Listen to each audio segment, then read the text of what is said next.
They never understood your smile. To them it was softness, some tragic poetry stitched to your face. They mistook it for kindness, for naivety, for permission, but it was never meant to comfort. It was a barrier, a containment field, a silent signal carved into your skin, warning the blind that beneath your stillness lived something unspoken and watching. You wore it like armor, not expression.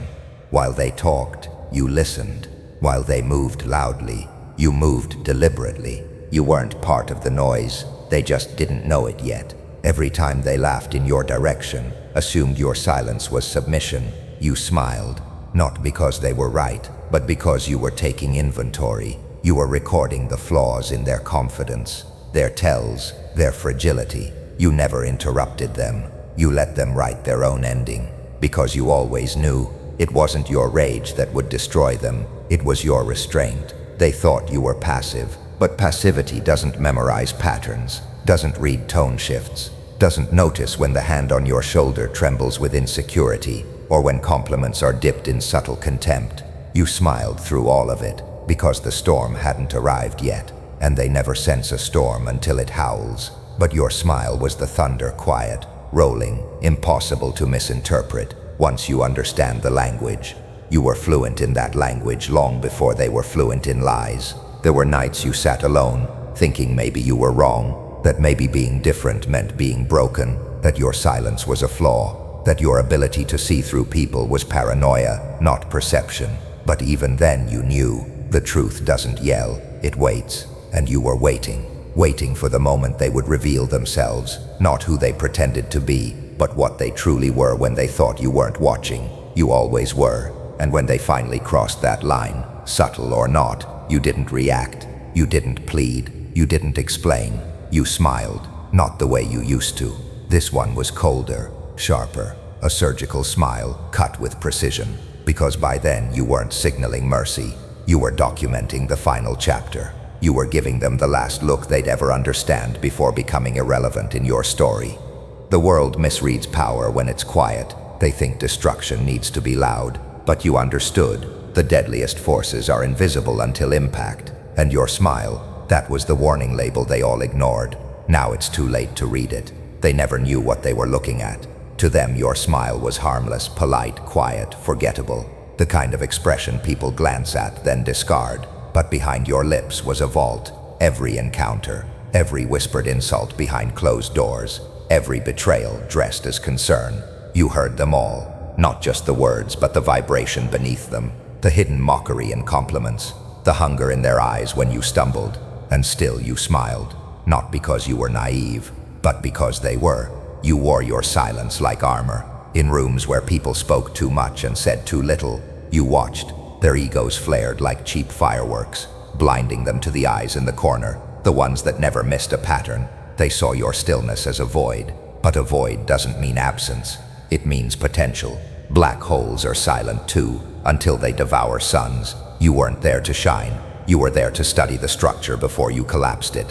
There was a time when you thought loyalty meant safety, that kindness would echo back. But each time you offered warmth, they mistook it for weakness. They took, then mocked you for bleeding. They smiled wider when you shrank smaller. They believed your restraint was submission, your patience permission. You kept track, not in words or journals, but in feeling. Your body stored the betrayals in your shoulders, your gut, your spine.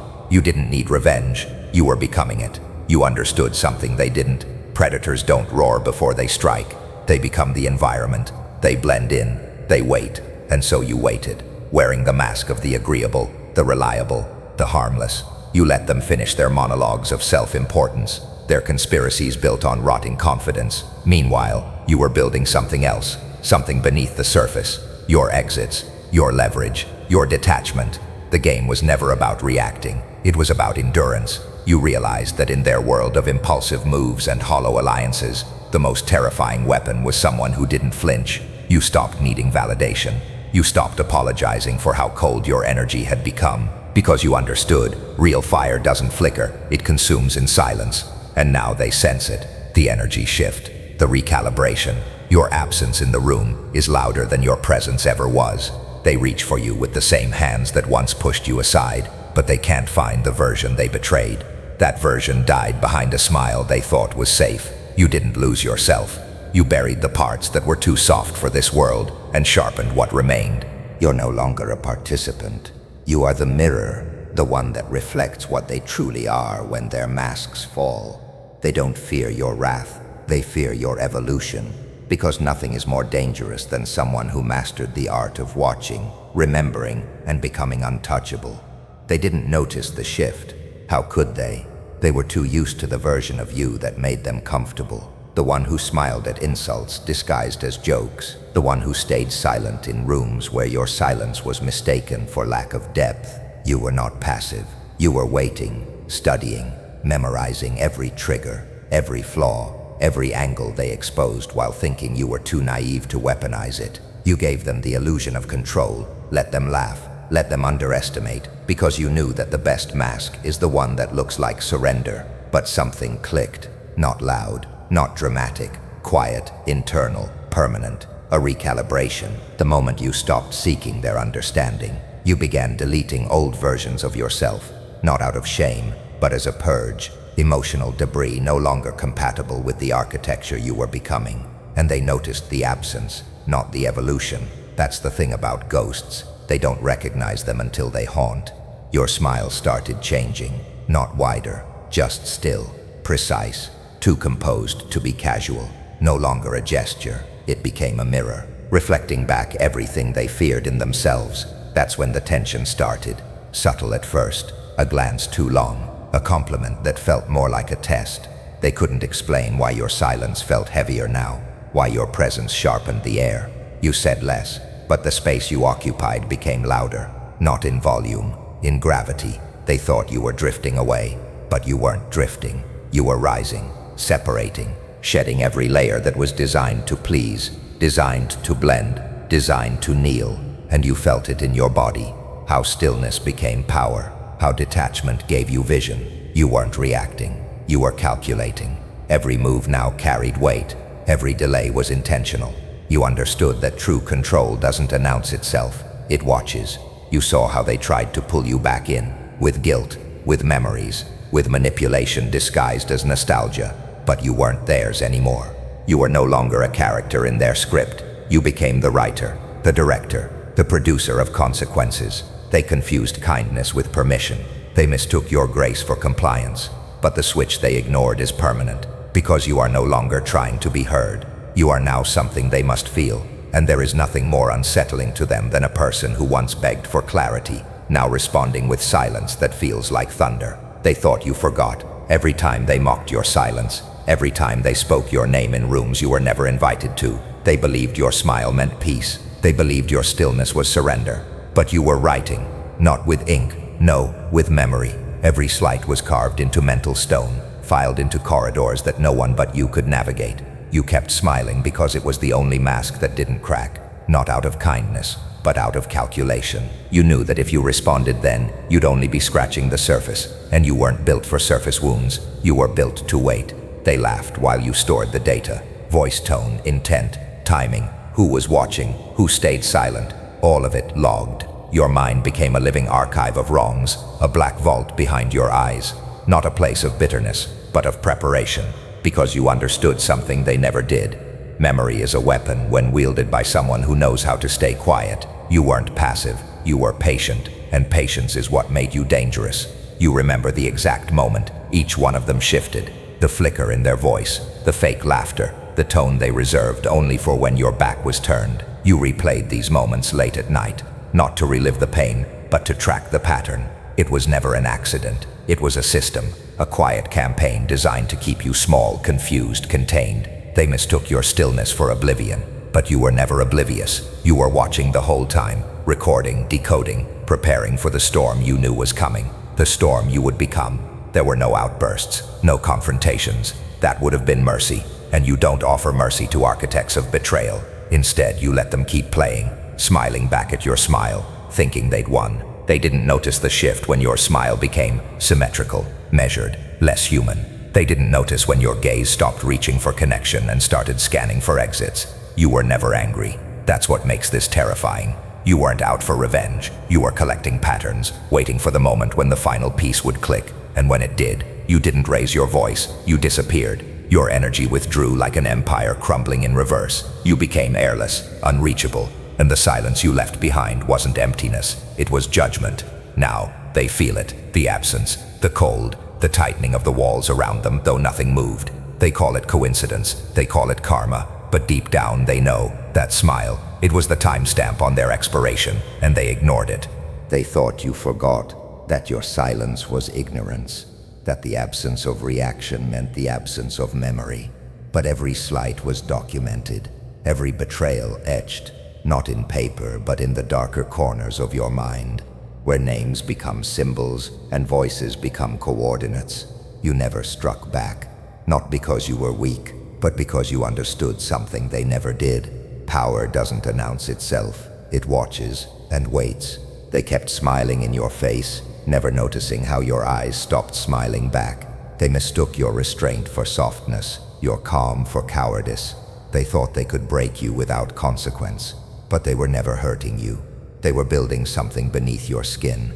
Layer by layer, they were crafting the version of you they were least prepared for, the version that wouldn't warn them next time. Their downfall wasn't loud. It began with subtle absences. Your energy pulled back like a tide before a black wave. Invitations stopped. Conversations became brief. Doors they used to walk through now remained closed, not slammed, just never unlocked again. They felt the shift but couldn't place it, a growing discomfort in your presence, a static charge that turned the air metallic. You hadn't changed, but something behind your eyes had stopped pretending. This was the fall they chose, not because you plotted it, but because they stood too long at the edge of your mercy, mocking the ground they assumed was solid. They confused endurance with permission. They forgot that a smile can be the final warning before the burn, and now the burn begins. Not through violence, not through chaos, but through absence. You removed yourself from their system, and they began to rot from within. You were the structure they leaned on without thanks, the silence that made them feel safe, the mirror they used to fix their masks. But now the reflection is gone, and without it they're starting to see what they really are. Without you to absorb the weight, they feel the full consequence of their own emptiness. You didn't destroy them, you just stopped shielding them from what was always coming, and that's what makes it terrifying. You didn't raise your voice, you didn't lift a hand, you simply stopped standing between them and the storm, the one you used to hold back, the one you were. Now they look for you in rooms they never appreciated you in. They scroll through your silence like it's a language they never learned. They remember the smile finally, and they understand. It wasn't kindness, it was a countdown, and now the clock has hit 0. They thought your smile was a window, soft, inviting, harmless, but it was a lock, a seal, a boundary drawn in silence, begging to be respected. Every time you smiled, you were holding back something ancient. Not kindness, not mercy, but consequence. And they never listened. They laughed. They mistook your stillness for absence, your politeness for permission. They didn't know that the most dangerous thing in the room isn't the loudest. It's the one that can afford to be silent. You were the calm before the disintegration, the calm they ignored. You gave them time, more than you should have. You let them move freely in your presence, even as they chipped away at your trust, as they traded your name for validation in rooms they should have never entered. You smiled, not because you didn't see it, but because you did. You saw everything, and you waited. You waited until the weight of their own deceit crushed them under its own architecture. You didn't destroy them. You simply removed your presence and let gravity finish the job. There's something terrifying about someone who remembers everything and says nothing. That's what you became. A living archive of wrongs, not out of pettiness, but precision. You knew the value of timing. Retaliation too early would have given them closure, but silence opened a door in their minds that paranoia walked through without knocking. You gave them no target to strike, no closure to grasp, just empty space, echoing with all the chances they misread your grace. Now they search for you, not physically, but energetically. They can feel you missing from their orbit like a dropped call mid-confession. Something about your absence stings louder than your presence ever did, and still, you remain untouchable, not because you vanished, but because you evolved into something untraceable. You became a ghost in the algorithm, a phantom in their memory. They scroll through conversations hoping to feel the warmth of your last words, but even those are colder now. You stopped smiling, not because you're angry, because you no longer owe them softness, because mercy is not eternal. It was borrowed time, and they overdrew. The version of you that used to explain has died. The version that needed to be understood was buried beside it. What rose was something older, carved from betrayal, silence, and ancestral resilience. You don't warn people anymore. You were the warning, and now they feel the storm you never raised your voice to summon.